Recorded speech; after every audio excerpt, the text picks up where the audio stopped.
وقالوا لو كنا نسمع أو نعقل ما كنا في أصحاب السعير فاعترفوا بذنبهم فسحقا لأصحاب السعير إن الذين يخشون ربهم بالغيب لهم مغفرة وأجر كبير وأسروا قولكم أو اجهروا به إنه عليم بذات الصدور ألا يعلم من خلق وهو اللطيف الخبير هو الذي جعل لكم الأرض ذلولا فامشوا في مناكبها وكلوا من رزقه وإليه النشور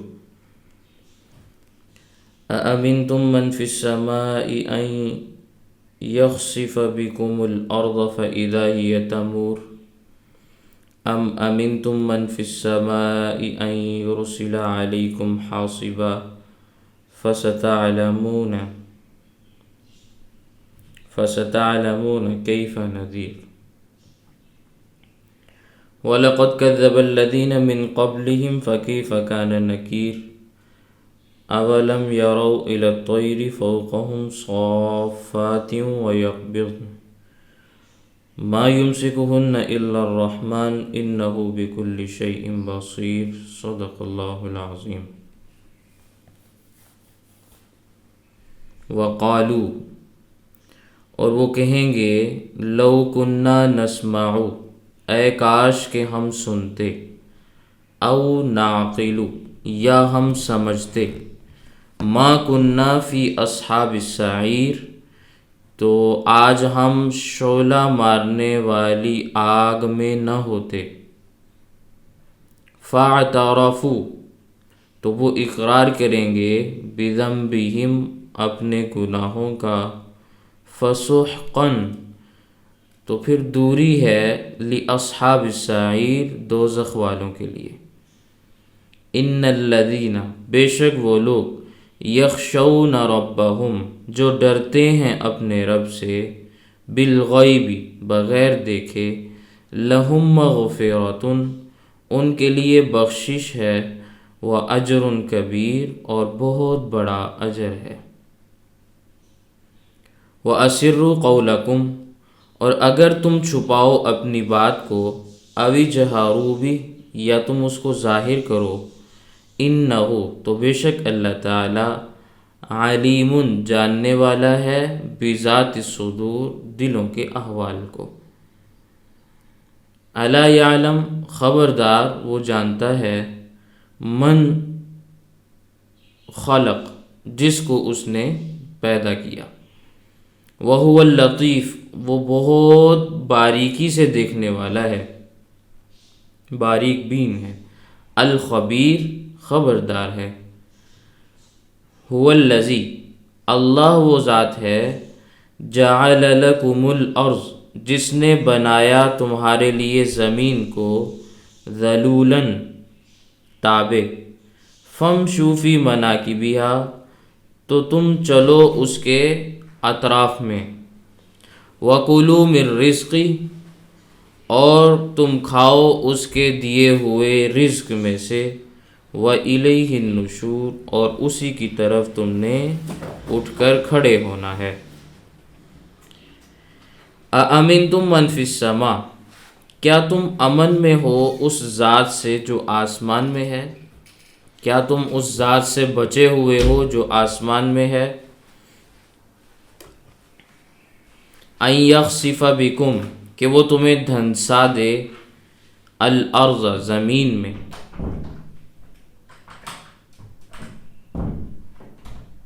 فاذا ہی تمور پھر اچانک وہ حرکت کرنے لگے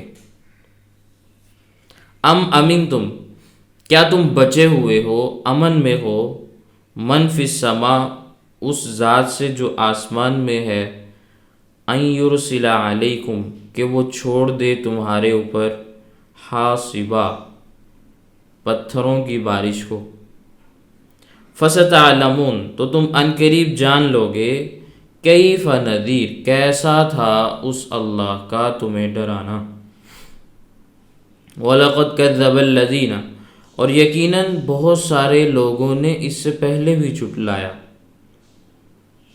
فَكَيْفَ كَانَ النَّكِيرُ، تو پھر ان کے لیے کیسا تھا میرا انکار کرنا۔ اولم یرو، کیا تم نے نہیں دیکھا، اولم یرو، کیا انہوں نے نہیں دیکھا، الی الطیر، پرندوں کی جانب، فوقہم، اپنے اوپر، صافات، پر پھیلائے ہوئے، ویقبضن، اور انہیں وہ سمیٹے ہوئے بھی ہوتے ہیں۔ ما یمسکہن، نہیں روکتا ان کو، الا الرحمن، مگر اللہ، انہ بکل شیء بصیر، بے شک وہ اللہ ہر چیز کو دیکھنے والا ہے۔ پچھلی آیات میں تذکرہ تھا کلما القی فیہا فوج، جب بھی انہیں کبھی دوزخ میں ڈالا جائے گا تو دوزخی یا دوزخ والوں کا کوئی بھی گروہ وہ جہنم کے مالک سے، داروغے سے سوال کرے گا کہ کیا، داروغہ ان سے سوال کرے گا کہ کیا تمہارے پاس کوئی ڈرانے والا نہیں آیا تھا؟ وہ کہیں گے بلا قد جاءنا نذیر، ہمارے پاس تو ڈرانے والے آئے تھے، ہم نے انہیں جھٹلایا اور یہ کہا کہ اللہ نے آسمان سے کسی کتاب کو اور کسی نبی کو نازل نہیں کیا۔ تو جہنم کا مالک داروغہ پھر کہے گا ان انتم الا فی ضلال کبیر، آج تم گمراہی میں اور عذاب میں پڑے رہو۔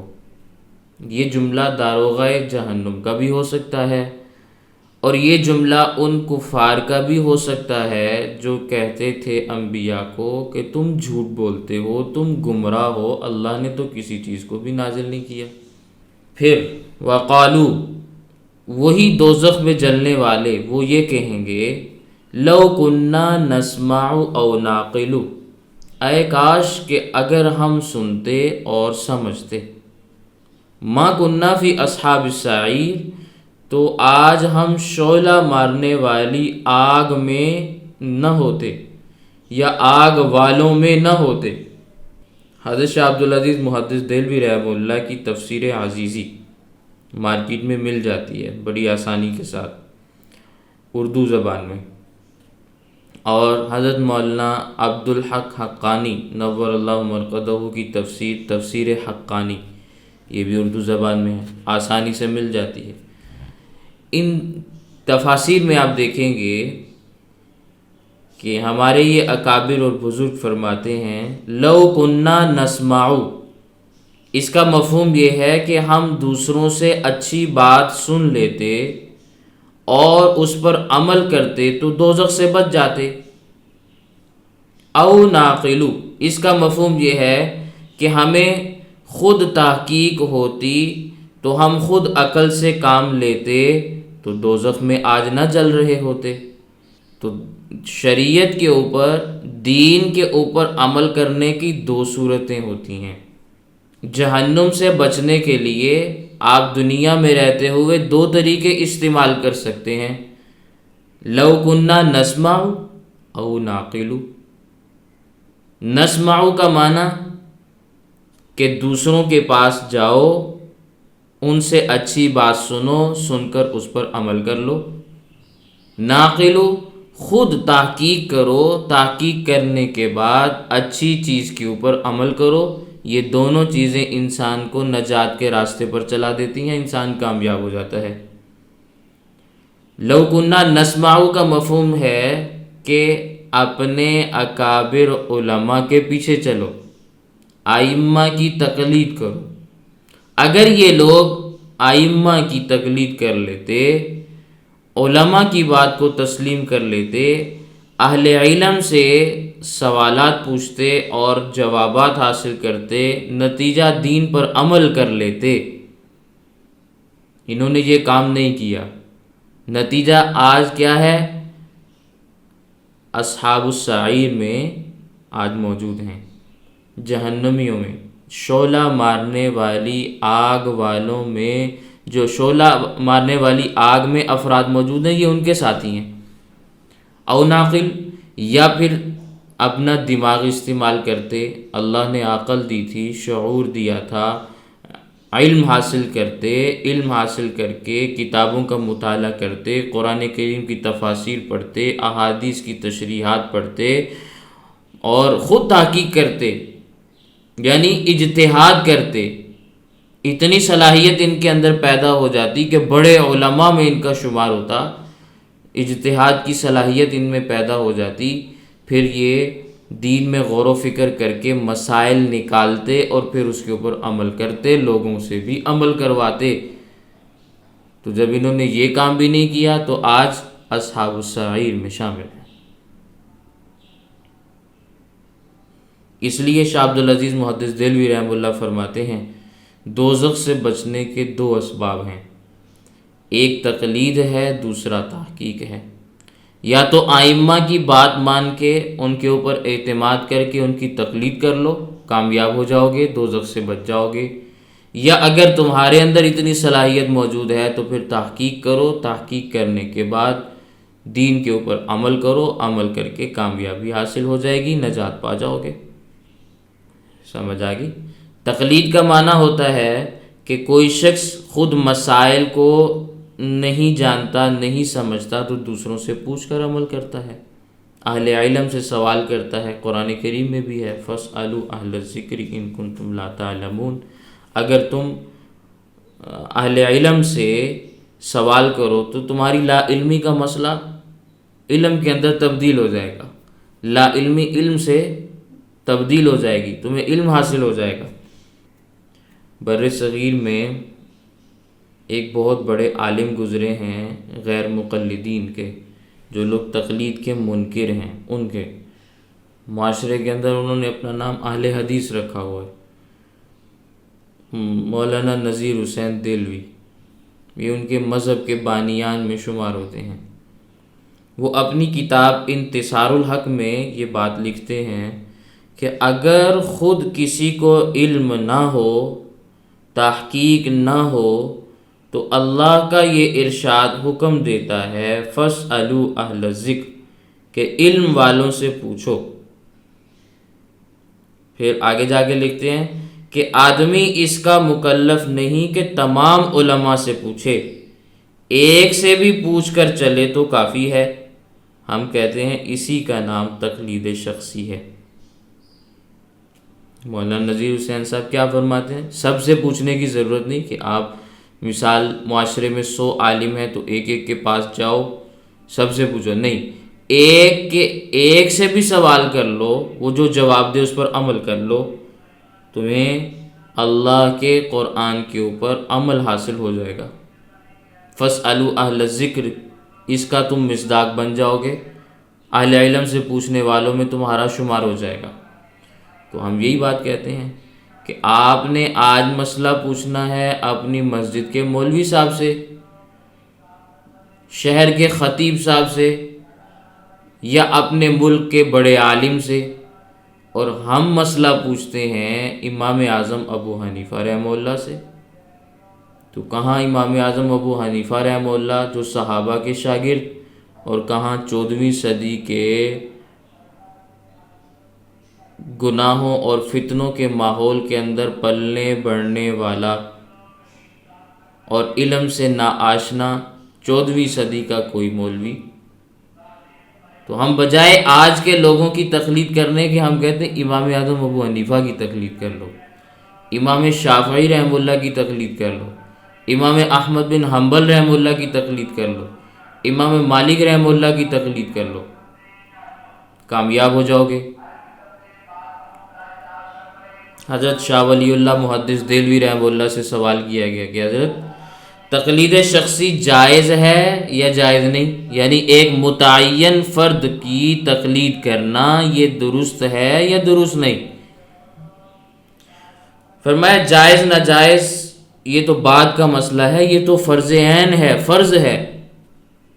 ایمان تب بچے گا جب آپ تقلید کرو گے۔ اور یہ جتنے باطل طبقات ہیں، جتنے باطل فرقے ہیں، ان کے گمراہ ہونے کی وجہ یہی ہے کہ انہوں نے کسی پر اعتماد نہیں کیا۔ اگر مسئلہ قرآن اور حدیث میں نہ ہو، خلفائے راشدین سے نہ ملے، صحابہ کرام سے نہ ملے، تو پھر ائمہ میں سے کسی ایک امام کی تقلید کرنی پڑتی ہے۔ پھر چونکہ امام اعظم ابو حنیفہ رحمہ اللہ فقہ میں بہت گہرائی رکھتے ہیں، بڑی وسیع نظر والے ہیں، اور فقہ حنفی فطری فقہ ہے، فطرت کے عین مطابق ہے، اس لیے ہم اس کی تقلید کرنا فرض سمجھتے ہیں، اس کی تقلید کرنا ضروری ہے۔ یہ شاہ ولی اللہ محدث دہلوی رحمہ اللہ فرما رہے ہیں، جن کے بارے میں لوگ کہتے ہیں کہ وہ کسی امام کی تقلید کو درست نہیں سمجھتے تھے یا وہ خود تقلید نہیں کرتے تھے، یہ ان کی عبارت ہے جو میں نے آپ کے سامنے عرض کی۔ تو دوزخی کہیں گے اے کاش ہم دوسروں کی بات سن کر اس پر عمل کر لیتے، یا ہم خود سمجھتے، تحقیق کرتے، عقل سے کام لیتے تو آج اس حال میں نہ ہوتے۔ تو گویا وہ اپنے گناہوں کا آج اقرار کر رہے ہیں۔ فاعترفوا بذنبہم، وہ اپنے گناہوں کا اقرار کر رہے ہیں کہ واقعی ہم نے گناہ کیے ہیں۔ فسحقاً، تو اب ان کے لیے دوری ہے، رحمت سے دوری ہے، لاصحاب السعیر، جو دوزخ والے ہیں۔ اب ان کے برعکس دوسرے لوگوں کا حال بھی دیکھیں۔ ان الذین یخشون ربہم، بے شک وہ لوگ جو اپنے رب سے ڈرتے ہیں، بالغیب، بغیر دیکھے۔ اللہ کو دیکھا نہیں ہے مگر ایمان لاتے ہیں، اللہ کو دیکھا نہیں ہے لیکن اس کے احکامات کی تعمیل کرتے ہیں، اللہ کو خالق مانتے ہیں، مالک مانتے ہیں، رازق مانتے ہیں، سارے نظام کو چلانے والی ذات مانتے ہیں، اور ڈرتے ہیں کہ اگر اللہ کے احکام پر عمل نہ کیا تو اللہ کی گرفت میں مبتلا ہو جائیں گے۔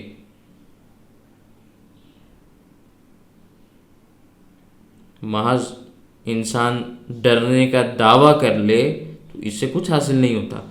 اس کو آپ یوں سمجھ سکتے ہیں کہ ایک آدمی پیاسا ہو، سارا دن یہ کہتا رہے کہ پیاس کو پانی بجھاتا ہے، پیاس کو پانی بجھاتا ہے، پیاس کو پانی بجھاتا ہے، اور پانی نہ پیے تو پیاس کبھی بھی نہیں بجھے گی۔ پیاس تب بجھے گی جب یہ شخص بولنے والا پانی پیے گا۔ بھوکا سارا دن کہتا رہے کہ روٹی سے پیٹ بھر جاتا ہے، روٹی سے پیٹ بھر جاتا ہے، روٹی بھوک کو ختم کر دیتی ہے، لیکن روٹی پیٹ میں نہ ڈالے، منہ سے نہ گزارے تو کبھی بھی اس کی بھوک ختم نہیں ہوگی۔ بھوک تو روٹی کھانے سے ختم ہوتی ہے، پیاس تو پانی پینے سے ختم ہوتی ہے۔ اسی طرح ایک آدمی بیمار ہے، سارا دن یہ زبان سے کہتا رہے کہ اللہ نے اس بیماری کا علاج فلاں چیز بتلایا ہے، اللہ نے اس بیماری کا علاج فلاں چیز کو قرار دیا ہے، لیکن جب تک اس چیز کو استعمال نہیں کرے گا شفا نہیں ملے گی۔ اسی طرح کوئی شخص زبان سے کہتا رہے میں اللہ سے ڈرنے والا ہوں، اللہ سے ڈرتا ہوں، تو اس سے کچھ حاصل نہیں ہونے والا جب تک عملی ثبوت پیش نہ کرے کہ اللہ کے احکامات پہ عمل شروع کرے، اور یہ ڈرتا ہوا عمل کرے کہ اگر میں نے عمل نہ کیا تو اللہ کی گرفت میں مبتلا ہو جاؤں گا۔ تو جو لوگ اس قسم کے ہیں کہ وہ اپنے رب سے ڈرتے ہیں بغیر اسے دیکھے، لہم مغفرۃ، ان کے لیے بخشش ہے، وَأَجْرٌ کبیر، اور بہت بڑا اجر ہے۔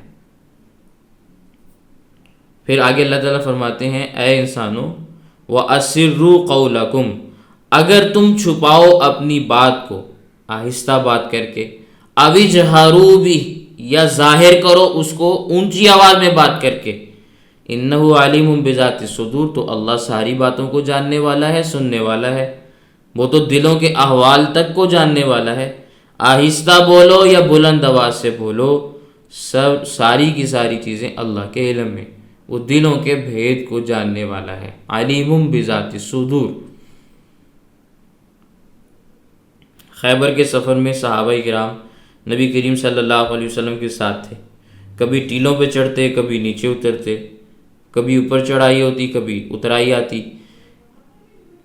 تو بلند آواز سے اللہ کا ذکر کرتے تھے۔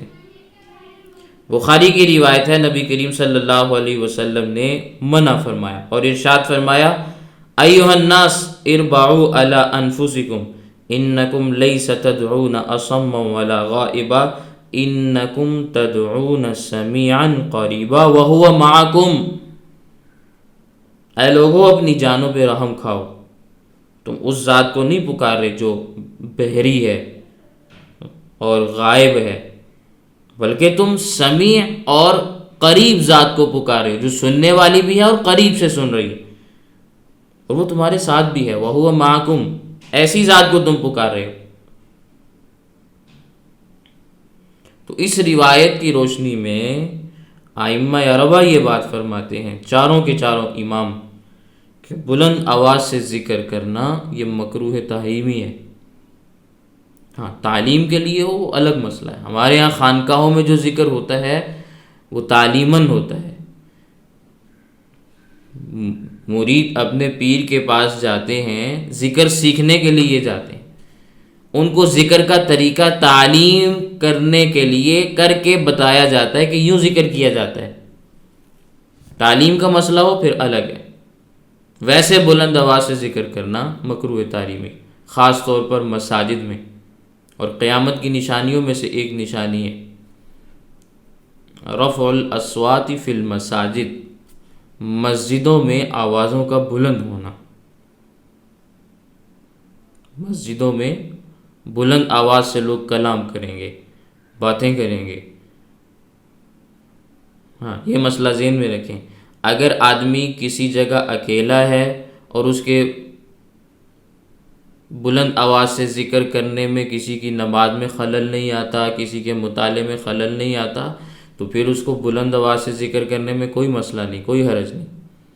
اگر کسی کی نماز میں خلل آتا ہے، کسی کے مطالعے میں خلل آتا ہے، تو پھر بلند آواز سے نماز، قرآن پڑھنا بھی جائز نہیں۔ اللہ اللہ تو دور کی بات ہے، قرآن پڑھنا بھی جائز نہیں۔ یہ ہمارے زمانے میں جو لوگ بلند آواز سے مسجدوں میں درود کی محفل سجاتے ہیں اور بلند آواز سے صلاۃ و سلام پڑھتے ہیں اور کسی کی نماز کا، آرام کا، تلاوت کا کچھ خیال نہیں رکھتے، وہ اپنے امام کی فتوے کی کتاب فتاوی رضویہ کو ذرا کھول کے دیکھیں۔ اس میں کسی پوچھنے والے نے ان سے پوچھا ہے کہ حضرت ذرا یہ بتائیں کہ بلند آواز سے درود پڑھنا، ذکر کرنا، قرآن پڑھنا، اس کے بارے میں کیا حکم ہے؟ اس کے جواب میں انہوں نے کیا بات لکھی کہ اگر کسی کی نماز میں خلل پیدا ہوتا ہو تو ایسے موقع پہ بلند آواز سے قرآن پڑھنا بھی جائز نہیں، پڑھنے والا گناہ گار ہے۔ تو جب قرآن پڑھنا جائز نہیں تو درود پاک پڑھنے کا تو مسئلہ ہی بعد میں ہے۔ ذکر کرنے کا مسئلہ وہ بہت بعد میں چلا جاتا ہے، قرآن سب سے بڑا ذکر ہے، جب اس کی اجازت نہیں تو باقی چیزوں کی بھی اجازت نہیں۔ اور دیکھا یہ جاتا ہے جیسے ہی سلام پھرتا ہے، کچھ پیچھے مسبوقین کی تعداد ہوتی ہے جو لیٹ آتے ہیں، وہ نماز اپنی رکعتیں پوری کرے، لیکن امام سمیت سارے مقتدی بلند آواز سے ذکر شروع کر دیتے ہیں، یہ بدعت ہے۔ اسی طرح جمعے کی نماز سے فارغ ہونے کے بعد باقیوں نے سنتیں پڑھنی ہوتی ہیں، یہ سارے کھڑے ہو کے صلاۃ و سلام شروع کر دیتے ہیں، کسی کی نماز کا کوئی پرواہ نہیں، کسی کی تلاوت کی کوئی پرواہ نہیں، بلکہ بلند آواز سے لاؤڈ سپیکر چلا کے محلے والوں کے آرام کا کوئی خیال نہیں۔ سمجھ آ رہی ہے؟ تو کم ہماری بات نہ مانیں، اپنے امام کی تعلیمات پہ عمل کر لیں۔ پھر آگے انہوں نے فتاوی رضویہ میں فقہی حوالے بھی دیے۔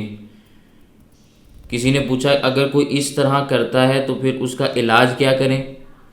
تو فرماتے ہیں اگر طاقت ہے تو اسے ہاتھ سے روکو، نہیں طاقت تو کم از کم اسے دل سے نفرت کرو۔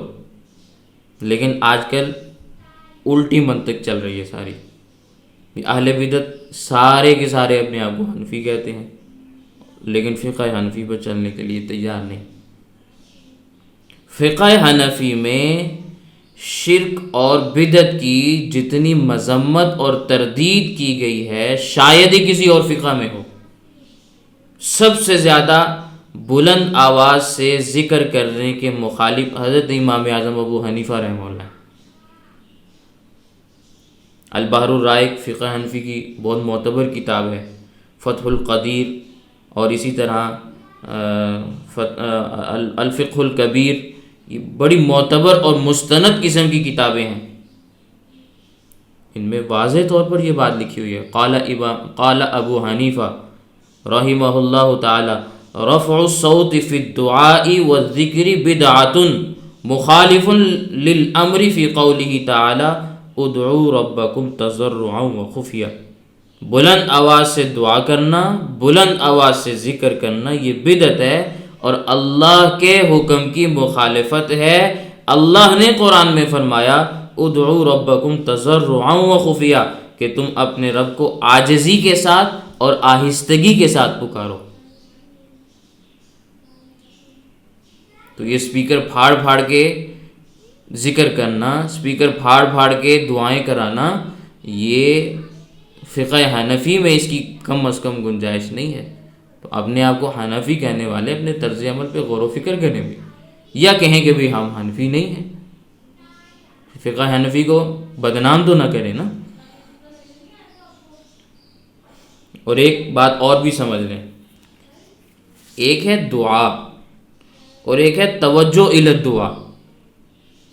توجہ الی الدعا کا مطلب یہ ہے، مثال کے طور پر کوئی آدمی کہتا ہے بیماروں کے لیے دعا کرو، مجاہدین کی فتح کے لیے دعا کرو، فلاں فوت ہو گیا اس کی مغفرت کے لیے دعا کرو۔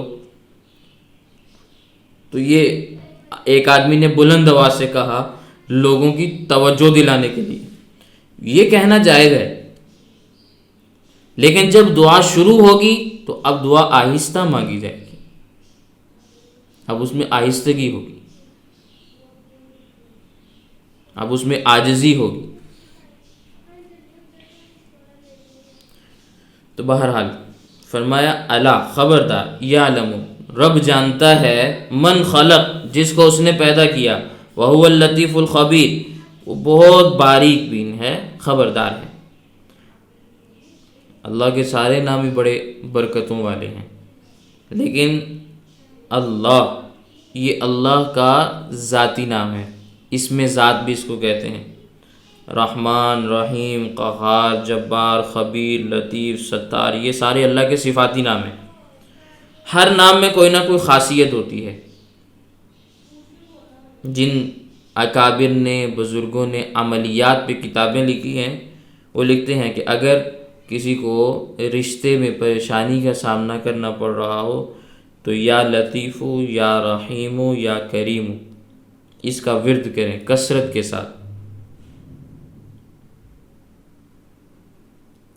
رشتے کے معاملات میں اگر پریشانی آ رہی ہو تو یا لطیف ہو، یا رحیم ہو، یا کریم ہو، کثرت کے ساتھ اس کا اہتمام کریں۔ اس کے بعد اللہ سے دعا مانگیں، اللہ تعالیٰ اپنے نام کے فضل اور کرم سے اس مشکل کو حل فرما دیں گے، بہت جلد یہ مسئلہ حل ہو جائے گا۔ لیکن انسان ہیں بہت جلد باز ہیں، ہم یہ چاہتے ادھر وظیفہ پورا ہو اور ادھر ہمارا کام ہو جائے، ادھر ہماری دعا ختم ہو ادھر ہمارے پاس کام آ جائے۔ تو ایسا نہیں ہوتا، تھوڑا سا انتظار کرنا پڑتا ہے، تھوڑی سی آزمائش ہوتی ہے، اس پر پورا اترنا ضروری ہوتا ہے۔ تو ذکر کرتے رہیں، انشاءاللہ اللہ تعالیٰ کرم والا معاملہ فرمائیں گے۔ تو اسی طرح اگر کسی کی کوئی کاروباری پریشانی ہو تو اس میں بھی اسی کا اہتمام کریں، اللہ تعالیٰ اس پریشانی کو بھی دور فرما دیں گے۔ تو اللہ تعالیٰ فرماتے ہیں هو الذی، اللہ وہ ذات ہے، جعل لکم الارض ذلولا، جس نے بنایا تمہارے لیے زمین کو تابع، فامشوا فی مناکبہا، تو تم چلو اس کے اطراف میں۔ مناکب منکبن کی جمع ہے، منکب کا معنی ہوتا ہے کندھا، یہ کندھا ہمارے ایک طرف ہے، تو مراد زمین کی اطراف ہیں، مشرق کی طرف جاؤ، مغرب کی طرف جاؤ، شمال کی طرف جاؤ، جنوب کی طرف جاؤ، یہ زمین تمہارے تابع ہے، اس پر چلو، کھیتی باڑی کرو، مکان بناؤ، پیشاب پاخانہ کرو، اس سے ہیرے جواہرات نکالو، تمہیں کچھ نہیں کہے گی۔ وَقُلُوا مِن رِزْقِهِ، اور اس کے رزق میں سے تم کھاؤ۔ اللہ نے جو روزی دی ہے اس کو استعمال کرو۔ وَإِلَيْهِ النُّشُورُ، لیکن یہ بات یاد رکھنا، اٹھ کر تم نے جانا اللہ ہی کی جانب ہے۔ اس بات کو نہ بھولنا کہ ایک دن عدالت لگنی ہے، اس میں سب نے حاضر ہونا ہے۔ پھر فرمایا أَأَمِنْتُم مَّن فِي السَّمَاءِ، کیا تم امن میں ہو اس ذات سے جو آسمان میں ہے، أَن يَخْسِفَ بِكُمُ الْأَرْضَ، کہ وہ تم کو زمین میں دھنسا دے، فَإِذَا هِيَ تَمُورُ، پھر اچانک وہ زمین حرکت کرنے لگے، لرزنے لگے۔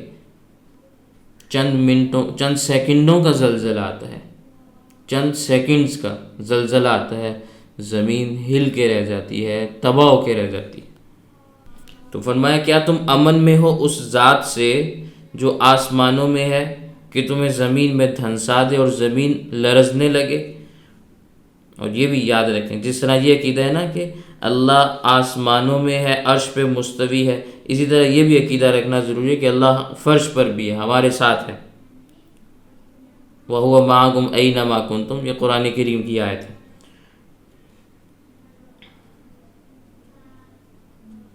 تو فرمایا أَأَمِنْتُم مَّن فِي السَّمَاءِ أَن يُرْسِلَ عَلَيْكُمْ حَاصِبًا، کیا تم امن میں ہو اس ذات سے جو آسمان میں ہے کہ وہ تمہارے اوپر سنگ باری کرے۔ حاصب، اس کے دو معنی ہیں، ایک ہے تند و تیز ہوا کا چلنا، جیسے ہود علیہ السلام کی قوم پر ہوا کا عذاب آیا، بڑے بڑے قد تھے، ہوا نے ان کو اٹھا کے دور دور پٹک کے مارا۔ دوسرا معنی ہے سنگ باری، پتھروں کی بارش۔ لوط علیہ السلام کی قوم پر آسمان سے پتھر برسے۔ فَسَتَعْلَمُونَ كَيْفَ نَذِيرٌ، ان قریب تم جان لو گے کہ میرا ڈرانا کیسا لگا۔ جب تم زمین میں دھنس جاؤ گے یا تمہارے اوپر پتھر برس جائیں گے، پھر تمہیں پتہ چلے گا کہ میں کیوں ڈراتا تھا، کیسے ڈراتا تھا۔ وَلَقَدْ كَذَّبَ الَّذِينَ مِن قَبْلِهِمْ، یقیناً جھٹلایا ان لوگوں نے جو ان سے پہلے تھے، حق کو جھٹلایا ان لوگوں نے۔ فَكَيْفَ كَانَ نَكِيرٌ، پھر ان کو کیسا لگا میرا جھٹلانا یا میرا انکار کرنا۔ میرے انکار کرنے کا نتیجہ ان کے سامنے آیا یا نہیں آیا، پوچھو ذرا ان سے۔ اولم یروا الی الطیر، کیا انہوں نے پرندوں کو نہیں دیکھا، فوقہم، اپنے اوپر فضا میں، صافات، پر پھیلائے ہوئے۔ یہ اللہ کی قدرت تم نے نہیں دیکھی کہ پرندے کئی کئی گھنٹے فضا میں اڑتے رہتے ہیں۔ وَيَقْبِضْنَ، اور پھر جب پروں کو سمیٹنا چاہتے ہیں تو سمیٹ لیتے ہیں، زمین پہ اتر آتے ہیں۔ ما یمسکہن الا الرحمن، ان کو رحمان کے علاوہ کوئی ذات نہیں روکتی۔ یہ ہوا کس نے پیدا کی، جانوروں کو پر کس نے عطا کیے، اڑنے کا طریقہ کس نے بتایا، رحمان کے سوا کون ہے جو ان کو یوں اڑنے دے۔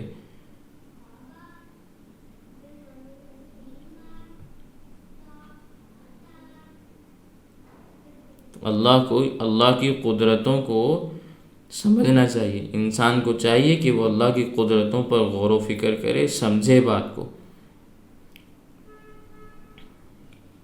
اللہ کی ہر چیز میں، اللہ کی ہر قدرت میں نشانیاں ہیں۔ فی کل شیء لہ آیہ، اللہ کی ہر قدرت میں نشانی موجود ہے۔ انہ بکل شیء بصیر، بے شک اللہ تعالیٰ ہر چیز کو دیکھنے والا ہے۔